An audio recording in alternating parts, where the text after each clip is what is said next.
यह आदमी जुआ खेलने में बहुत तेज था। वह एक औरत के साथ पासा हिलाने की बाजी खेल रहा था, लेकिन नियम थोड़ा अलग था। जिसका टोटल पॉइंट सबसे कम आएगा वही जीतेगा। औरत ने अपना कोट खोलते हुए पासे का कप उठाया और उसमें 6 पासे डाले। पासे घूमते रहे और उनके पॉइंट्स बदलते रहे, लेकिन उस आदमी के पास सुनने की बहुत तेज ताकत थी, जिससे वह पासों के पॉइंट का अंदाजा लगा पा रहा था। जैसे ही औरत ने हाथ टेबल पर मारा और पासे का कप खोला, सब चौंक गए। 6 पासों एक के ऊपर एक खड़े थे। हर पासे पर एक ही पॉइंट आया था, यानी एक मतलब इससे कम स्कोर लाना नामुमकिन था।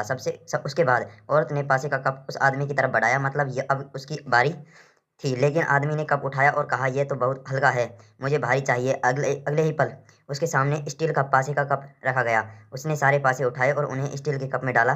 फिर उतनी ही तेजी से पासे हिलाने लगा कि देखने वालों की यकीन ही नहीं हुआ कि अब इससे कम स्कोर आ सकता है। अगले ही पल उसने जोर से कप को टेबल पर पटका। सभी की हैरान आंखों के सामने जब उसने कप हटाया तो एक पासा टूट चुका था। अब उसके पास कुल 5 पॉइंट ही बचे थे, मतलब औरत ने 6 पॉइंट से भी कम में उसे हरा दिया। नेक्स्ट पार्ट देखने के लिए चैनल सब्सक्राइब